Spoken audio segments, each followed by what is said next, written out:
Every hunting camp has rules. The good ones have rules that were earned, rules that came from experience, from the specific errors and close calls and hard lessons that accumulate over decades of men and women hunting the same ground in the same seasons year after year. Rules about safety, rules about how you communicate your position and how you confirm a target before you fire, rules about weather, when you push through it and when you come in. Rules about the terrain, which ridges are accessible and which ones earn their reputation for leaving hunters turned around in the dark. These are the rules you can explain to a newcomer in 5 minutes. These are the rules that make sense immediately because the logic behind them is visible. And then there are the other rules, the ones written by the founding members, the ones that have been on the camp's charter since the beginning and have never been amended or questioned, because the people who were there at the beginning knew why the rules existed, and the people who came after absorbed them the way you absorbed any old, settled knowledge, not by understanding it, but by trusting the people who wrote it down.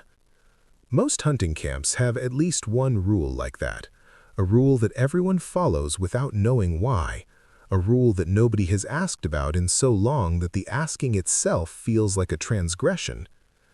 Camp 4, Giles County, Virginia, has been operating since 1931. It has 4 rules. 3 of them are sensible. The 4th one, the last one, the one about the turkey calls, nobody has asked about in 40 years.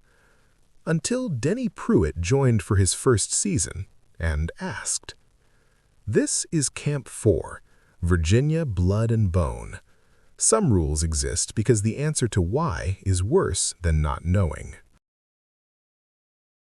Camp 4 sat at the end of a gravel road that left the state highway outside Newcastle and climbed 6 miles into the Giles County ridges before ending at a gate with a weathered wooden sign, "Private," that had been there so long the letters had faded to near illegibility against the bleached wood. Beyond the gate, another half-mile of 2-track through second-growth timber brought you to the camp itself, a 2-story farmhouse built in 1924, the original structure predating the club's founding by 7 years, that had been maintained and added to over the decades in the way that old buildings were maintained when they were genuinely loved, carefully, conservatively, with a preference for fixing what was original over replacing it with something new. The porch sagged in one corner and had been braced rather than rebuilt. The kitchen had a gas range from 1977 that worked perfectly and showed no signs of being replaced. The great room had the same cast-iron wood stove that the founding members had gathered around in 1931, in excellent condition, cleaned and blacked every season by whoever drew the duty. 12 members. The cap had been 12 since the beginning, and when a member died or resigned, the remaining members voted on his replacement. In 9 decades, only 4 members had resigned. The rest had died in the club, some of them literally, their ashes scattered on the hunting ground they had worked for decades, by the surviving members who then voted on who would fill the empty seat. Denny Pruett had been voted in at the annual meeting the previous spring, sponsored by his uncle who had been a member for 22 years and whose health had been declining enough that he had designated Denny as his proxy and probable successor. Denny was 26. He was the youngest member by 11 years. He had been hunting since he was 12 and turkey hunting since he was 15, and he took the membership seriously, which was exactly the quality the club required. He drove up on the first Sunday of November, his truck loaded with gear for the full week of buck season, and he carried his things up to the room his uncle had used, 3rd floor, east-facing window, the view down the drainage that his uncle had described to him in detail, and he came down to the great room and met the 11 men he would be spending the week with. He already knew 3 of them from his uncle's stories. The other 8 he learned over dinner. It was a good dinner. The club had a cook's rotation. Whoever drew the morning slot cooked breakfast. Whoever drew the evening slot cooked dinner. And the man who had drawn the evening slot that Sunday was a retired high school football coach from Petersburg named Warren, who made a venison chili from the previous year's harvest that Denny would remember for the rest of his life. After dinner, the rules. It was tradition. He had been told this by his uncle, who had been told it by the member who sponsored him. Every new member's first evening at camp, after dinner, before the morning hunt, the oldest current member read the club's 4 rules from the original charter document. Not a summary, the actual text from the actual document, a single sheet of paper in a manila folder that lived in the drawer of the secretary's desk in the corner of the great room and had been read aloud at the start of every first season of every new member's tenure since 1931. The oldest member was a man named Harold Esch, 81 years old. He had joined the club in 1964 at the age of 22, which made him the longest tenured member by nearly 2 decades. He moved slowly and deliberately, the way people moved when they had learned that hurrying cost more than it saved, and he had the particular authority of someone who had been the longest tenured person in a room for so long that the authority was simply a fact of his presence rather than something he asserted. He took the manila folder. He sat down at the head of the table. He read. The text of the charter, as Denny remembered it being read aloud, was formal in the way of documents written in the 1930s, careful, specific, without the hedged language of modern legal drafting. Each rule was a single sentence. Rule 1. No member shall hunt alone. Every member in the field shall have at least one other member within voice call distance at all times during hunting hours. Rule 2. No member shall hunt after the 3rd consecutive day of snowfall in any amount. The camp shall stand down from hunting operations until conditions improve. Rule 3. No member shall hunt the ridge above the camp's northern boundary, defined as the ridgeline running east-west at the head of the Newcastle Creek drainage. This boundary is permanent and not subject to exception. Rule 4. No member shall respond to a turkey call heard after dark, regardless of season, regardless of circumstances, regardless of proximity to the camp. This rule admits no exception and no discussion. Harold Esch folded the document and replaced it in the folder and put the folder back in the drawer. He looked at Denny. "Questions?" he said. It was clearly a formality, the question asked at every reading, the answer almost always no. Denny looked at the other men around the table. He looked at the folder in the drawer. "The first 3 rules I understand," he said. "The 4th one, the turkey call rule, I don't know what that's about. What is there to respond to a turkey call after dark?" The room went quiet in a way that was different from ordinary quiet. It was the quiet of 11 men who had all, at some point in their tenure, wondered the same thing and had decided, for reasons they had reached separately but consistently, not to ask. Denny looked at Harold Esch. Harold Esch looked at Denny for a long moment. Then he said, "Close the door." One of the men nearest the great room door got up and closed it. Harold Esch took the folder out of the drawer again. He opened it. He turned to the 2nd page, a page Denny had not known was there, had not seen Harold turn to when reading the rules, and he set it on the table. "This is the supplementary record," he said. "It is not read at every new member's arrival. It is read when a new member asks about Rule 4. He looked at Denny. "No one has asked in 40 years. "Should I have asked?" Denny said. Harold Esch looked at the 2nd page for a moment. "You should know what you're following and why," he said. "That was always the intention. The rule was written first, and the record was written alongside it, and the instruction was that the record would be read to any member who asked." He paused. "The founding members hoped most members would ask. Most members have not." He began to read. The supplementary record was dated November 14th, 1931, the 14th day of the camp's first season, 3 weeks after the founding. It was written in a different hand from the charter rules, smaller, tighter, the handwriting of someone writing quickly or writing something they wanted to get down before the precision of the memory degraded. Harold Esch read it word for word. "This record is made to accompany Rule 4 of our charter, which was written following the events of the 9th and 10th of November last, and which requires explanation for any member who joins this club in the years ahead. On the evening of the 9th, after legal shooting light had ended, 4 of the 6 founding members were gathered on the porch of this camp when a turkey call was heard from the northern drainage.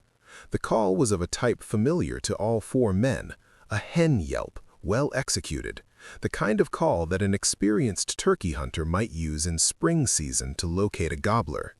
It was not spring season. Turkeys do not call at night under ordinary circumstances.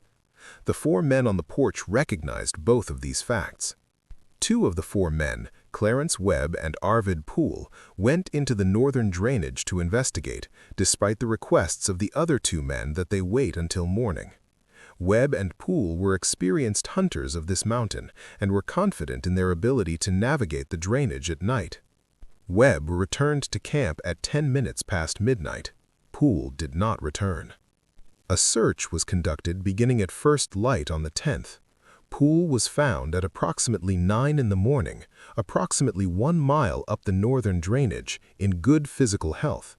He was unable to account for the hours between approximately 8 in the evening, when he and Webb had separated in the drainage, and the time of his discovery.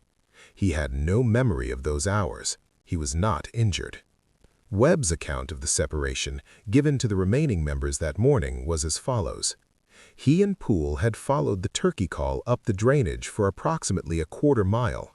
The call had continued, moving ahead of them, always remaining at a distance of roughly 100 yards regardless of their pace.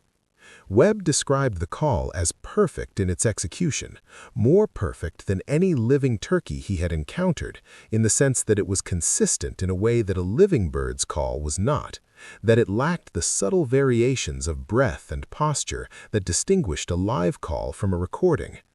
At approximately a quarter mile, Webb had stopped and told Poole that they should turn back. Poole had continued forward. Webb had called after him and received no response.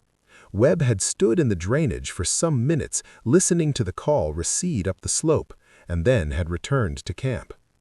Poole, upon his recovery of memory in the days following his discovery, gave a partial account that the founding members agreed not to record in full for reasons of Poole's privacy and welfare. The partial account, which Poole consented to include here, is as follows. He followed the call to the base of the northern ridge. There was something at the ridge. He cannot describe what it was. He has no memory of the time between that moment and waking in the drainage at dawn. He asked that the full account not be recorded, and this wish is honored. Rule 4 was written by consensus of all 6 founding members on the 11th of November. The consensus was unanimous and required no discussion. The rule as written is its own full explanation for any member with the experience to understand what the call of a turkey after dark implies and what following it into the drainage above this camp may cost. We write this record so that those who come after us will know what the rule protects and will therefore follow it with the conviction it requires, rather than the mere compliance that an uncontextualized prohibition invites. Signed, the 6 founding members of Camp 4, November 14, 1931. Harold Esch folded the second page back into the folder and returned the folder to the drawer. The great room was quiet. The wood stove ticked. Outside, the November wind came off the ridgeline. Denny Pruett sat at the table with 10 other men who were all looking at their coffee cups, or the wood stove, or the window, and he tried to process what he had just heard, and he found that the thing he kept returning to was not Poole's account, not the something at the ridge, not the lost hours, but Webb's description of the call. Perfect, more perfect than any living turkey. Consistent in a way that lacked the subtle variations of breath and posture that distinguished a live call from a recording. He looked at Harold Esch. "Has anyone heard it since?" he said. "Since 1931? Harold Esch looked at him. "Yes," he said. "How many times?" Harold Esch was quiet for a moment. 11, he said, "in 90 years. And no one has followed it?" "No one has followed it. Not since Poole." A pause. "What is it?" Denny said. Harold Esch looked at the folder in the drawer, then at the wood stove, then at Denny. "We don't know," he said. "The founding members didn't know.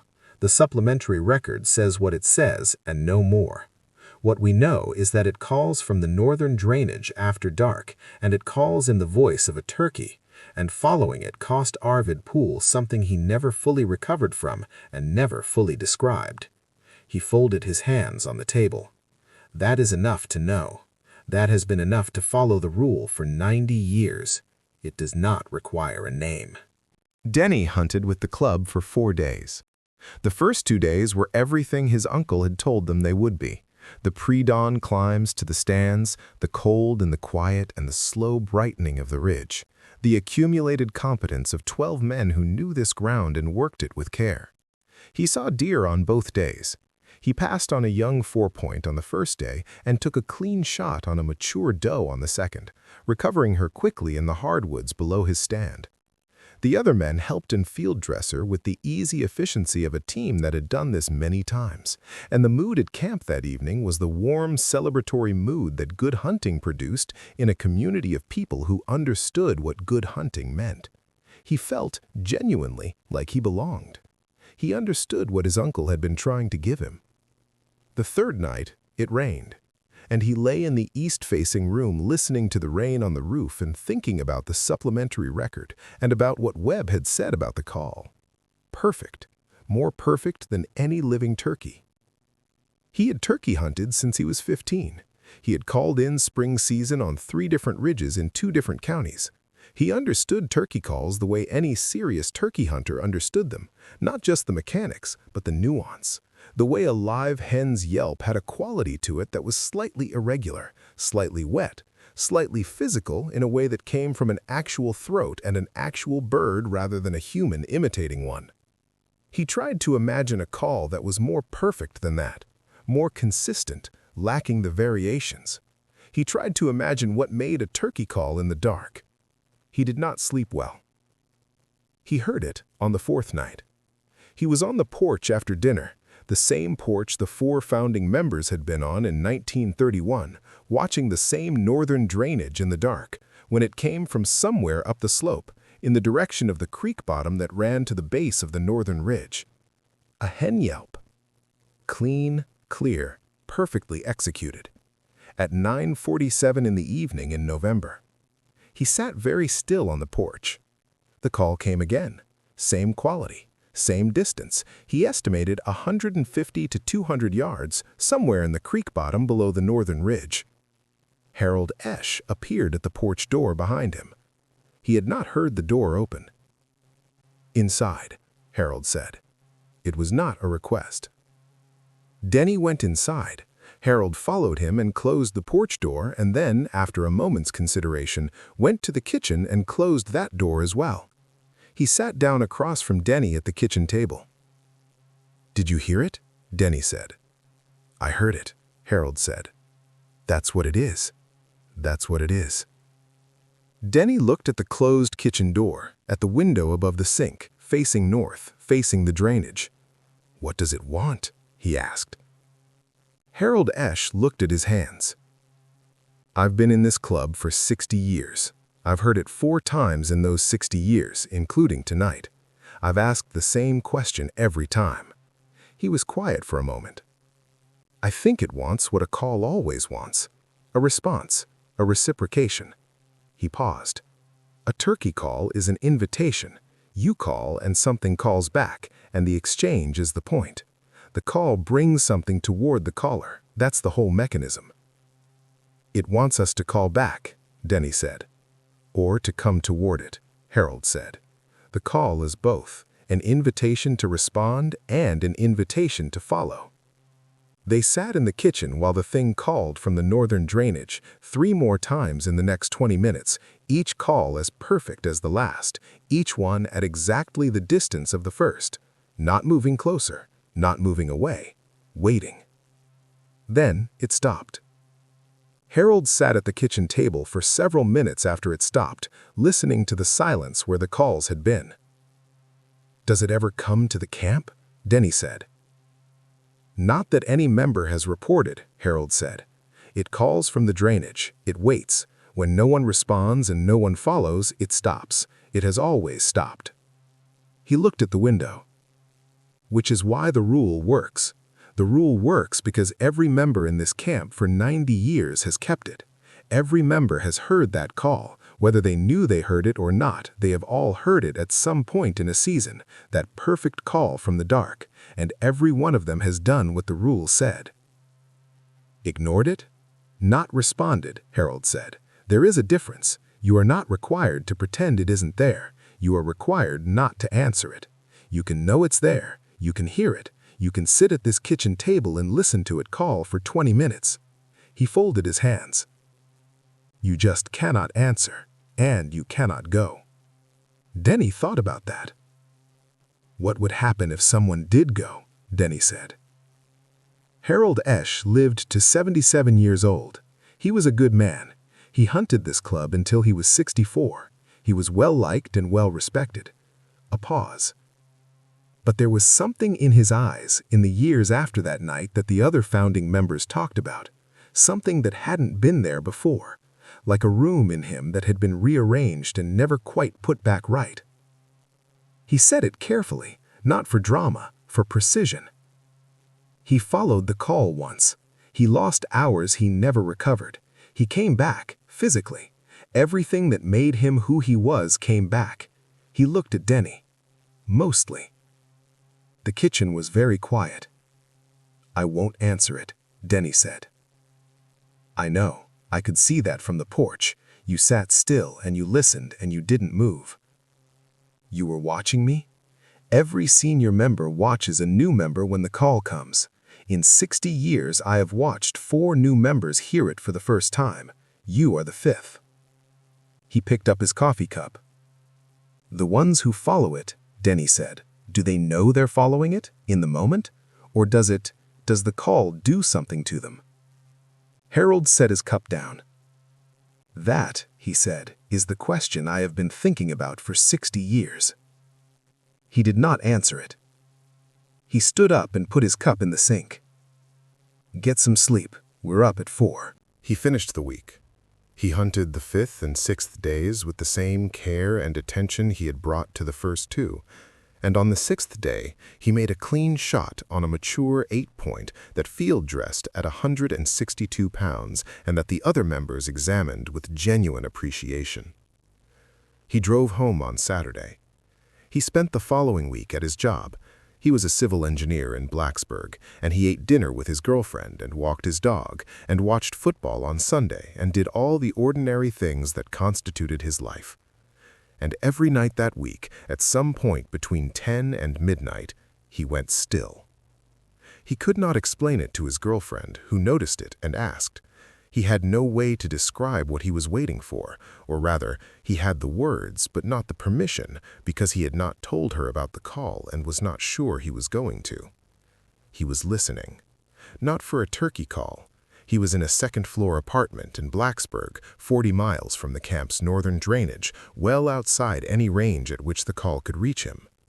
He was listening for the absence of what he had heard, the space where it wasn't, the way you listened for a sound that you had heard once and that had settled into you and that you could now perceive as an absence even when you were nowhere near its source. He understood in those nightly moments of stillness that something had changed in his relationship with the dark. Not in a harmful way, not in the way Arvid Poole had been changed. He had done what the rule required. He had not answered. He had not followed. But he had heard it, and the hearing was not neutral.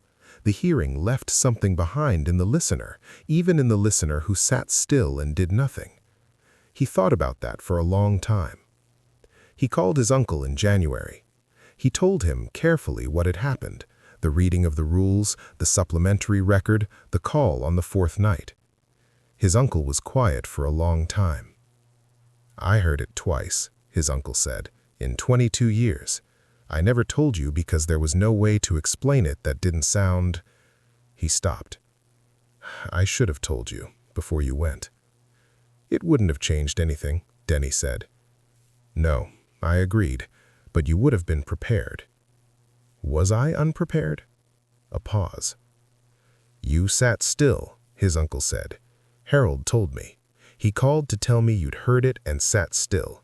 He said you were the calmest first-timer in memory." "I didn't feel calm," Denny said. "No, the calm is on the outside. The inside is something else." Denny looked at the window. "I'm not going back," he said. His uncle was quiet. "I understand," he said finally.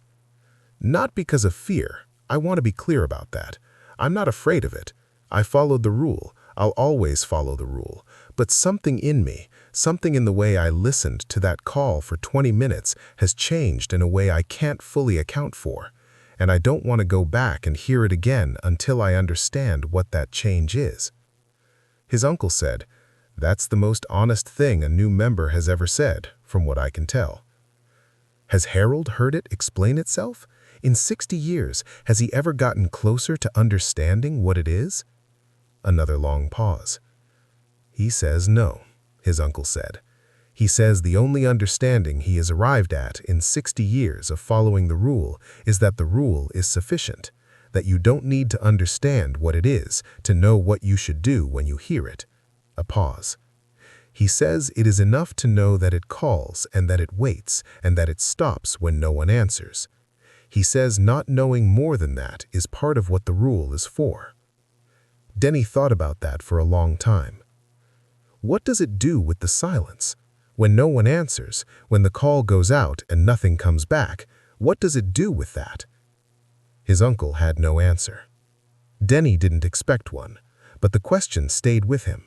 It stayed with him the way the call had stayed with him, not as a sound, but as a shape in the dark, a presence he could perceive as an absence, a thing he knew was there by where it wasn't. It stayed with him a long time. It stayed with him still. Camp 4, Giles County, Virginia. Running since 1931. 12 members. 4 rules. The 4th rule has been followed for 90 years. No member of Camp 4 has responded to a turkey call after dark since Arvid Poole followed it into the northern drainage in November of 1931 and came back mostly himself. Mostly. The call has been heard 11 times since then. It comes from the northern drainage, 150 to 200 yards out, always at night, never during hunting hours. It calls. It waits. When no one answers, it stops. Every member who has ever sat on that porch after dark has heard it. Every member who has ever heard it has followed the rule. And every member who has followed the rule has carried something home from the hearing that they did not have before. Not a wound. Not a loss. Something quieter than either. A change in the way the dark sounds. A new attentiveness to what might be calling in it. This is what the 4th rule of Camp 4 costs, even when you follow it perfectly. The hearing is the cost. The not answering is the protection. And the thing in the northern drainage calls anyway, every few years, patient as the ridge it lives on, waiting to see if this is the season someone finally answers. If you are ever in the woods after dark, in the fall, in the night, in the quiet after dinner when the ridge is cold and the creek is running below, and you hear a turkey call, sit still. Do not answer. Do not go toward it. Let it call. Let it wait. Let it stop. Come inside. Close the door. The rule is enough. It has been enough for 90 years. If Camp 4 found you somewhere quiet tonight, if you're thinking about the rule and what it costs to follow it, and what it costs not to, leave me a comment below. Tell me, does your hunting camp, your hunting club, your family ground have a rule that nobody can fully explain anymore? A rule that got written down a long time ago by people who knew why it was necessary and that everyone follows now out of trust rather than understanding? I want to hear it. I read every comment. Virginia Blood and Bone continues with more stories from the deep woods and the long ridges of Virginia's mountains. Subscribe and hit the bell. Good hunting. Follow the rules, especially the ones you don't understand. especially those. Someone understood them once, and they wrote them down so you wouldn't have to learn the hard way.